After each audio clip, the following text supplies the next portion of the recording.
Now today we have a metal roof for you, and the reason I'm all safetied up here and harnessed is because we are in Unity, a town about 40 minutes north of Kerrobert, and there's quite a litigious contractor here who I actually used to work for way back in the day when I was like 15, 16.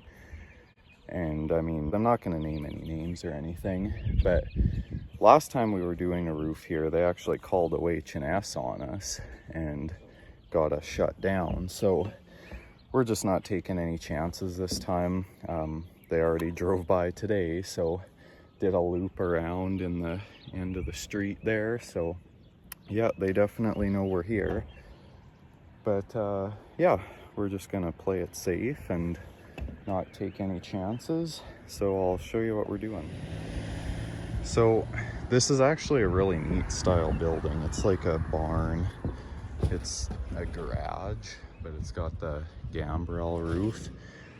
And right now we're just taking this side off. Garrett's down on that side, taking the screws out of the bottom panels.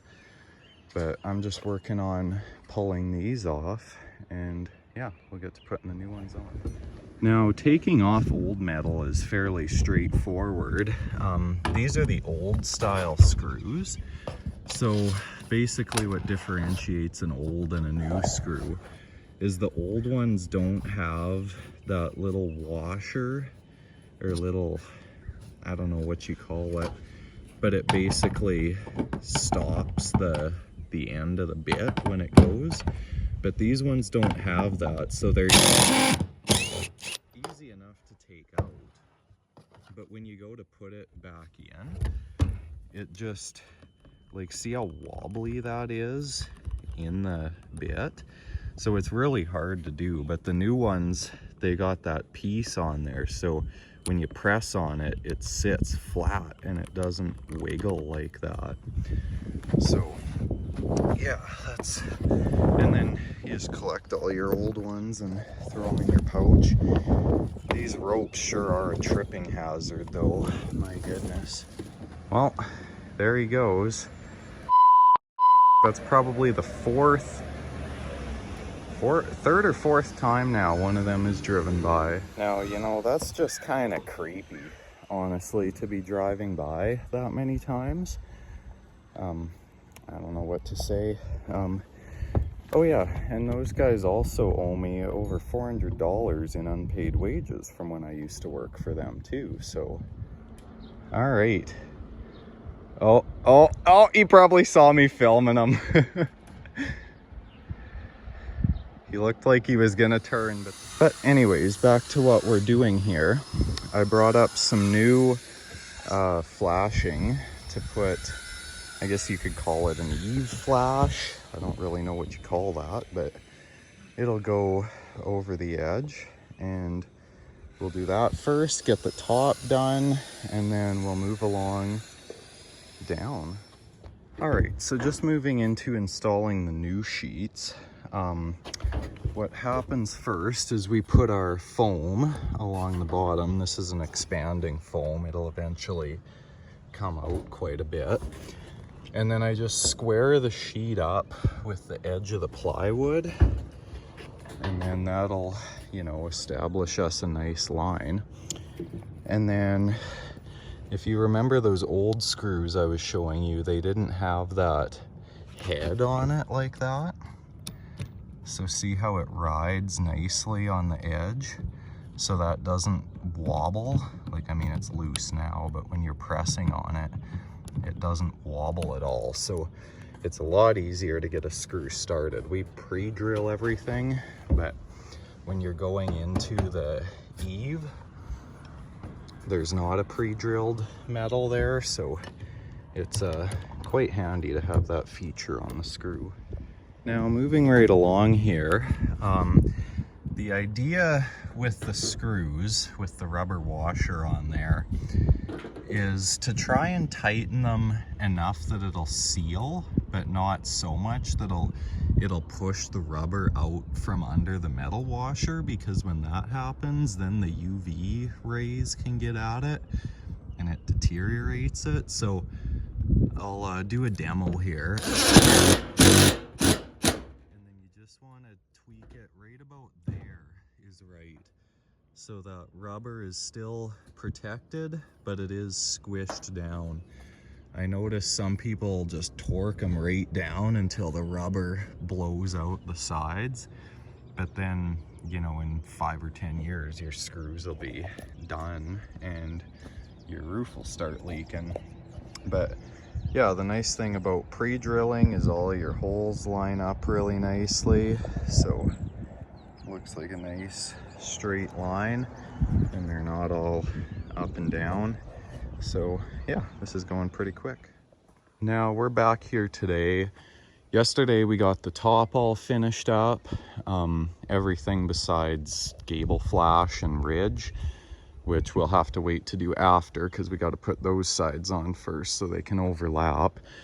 But anyways, today I brought my 40-foot extension ladder, just because that 24-footer was just a little bit sketchy fully extended.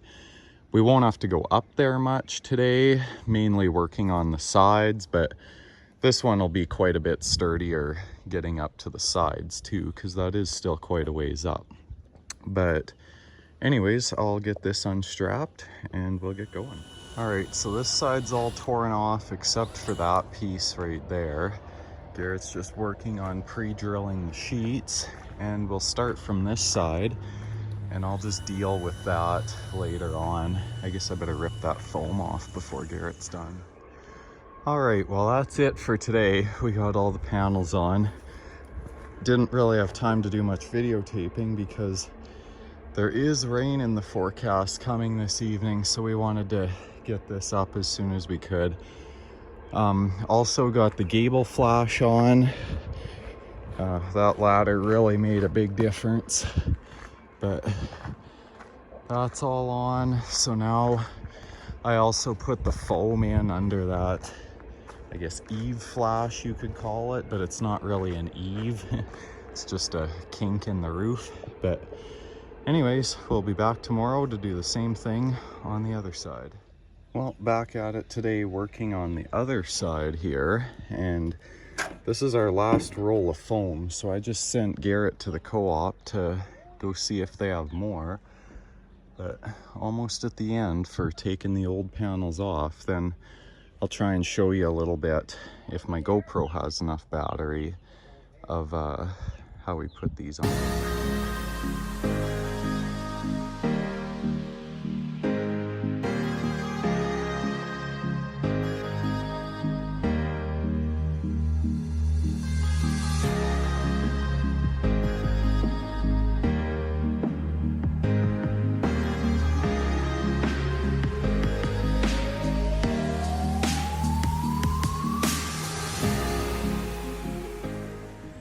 All right, so here we go with one of the sheets. Now what we do is we're gonna run out of room with the sawhorse pretty quick here, but Garrett will grab the bottom end, I'll grab the top. I'll walk up my ladder.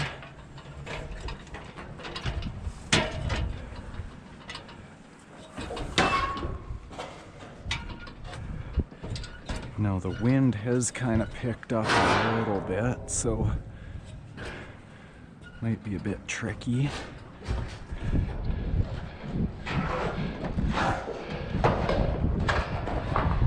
And then we got this silly strap to contend with here. Might have to pull. Okay, push up. As high as it'll go. Then there's always some sort of issue that we're running into. Oh, there we go.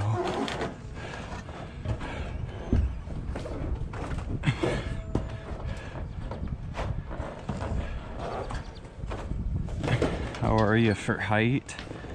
Perfect here. Okay.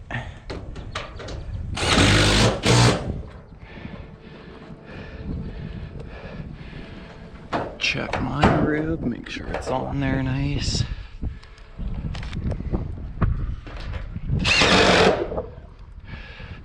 Now we're foaming this side as we go. Just a little bit of foam there. We need to clean that up a little bit. But foaming as I go just to minimize the traffic in the flower bed.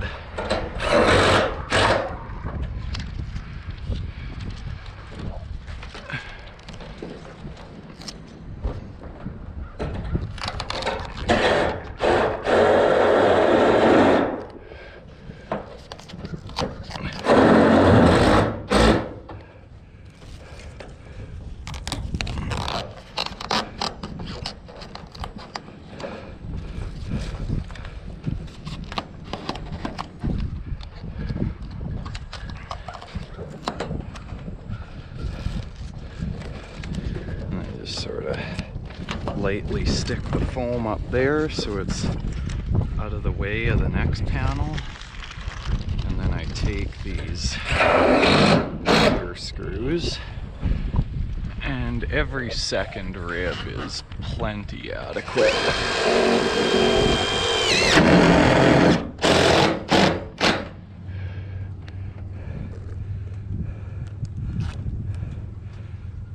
Oh, that's a short screw.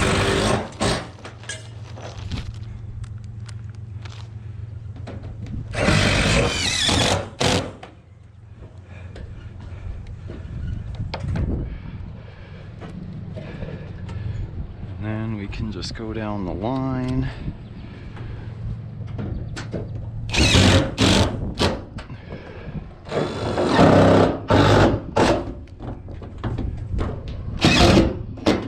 Got to the point where we've had to share a ladder now.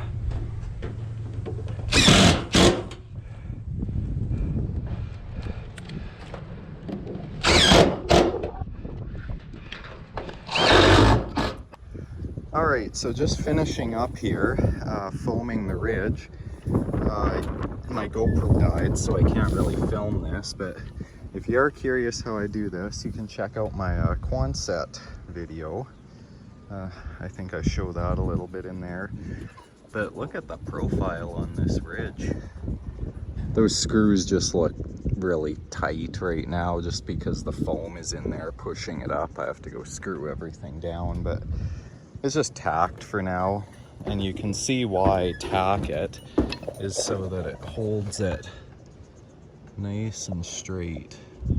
Not that anybody's gonna notice it up here, but just good practice to make your ridges straight. But yeah, I'll get this and get it all finished up. All right, well that is it for the roof.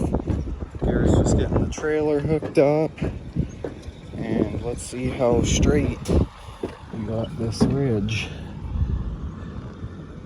Pretty decent. Looks like there might be one tiny kink in it from when we had to lift it, but other than that, pretty much perfectly straight. I mean, nothing you'll notice. So yeah, that's it for this roof. So we had minimal harassment from the hostile contractor there, but anyways, we're done that. We didn't get shut down, so it all worked out. Client's happy. And now I'm just doing a small siding repair job, hardy, so that'll just be a quick one for today, and then on to the next job next week. So thank you guys for watching, and we'll see you in the next one.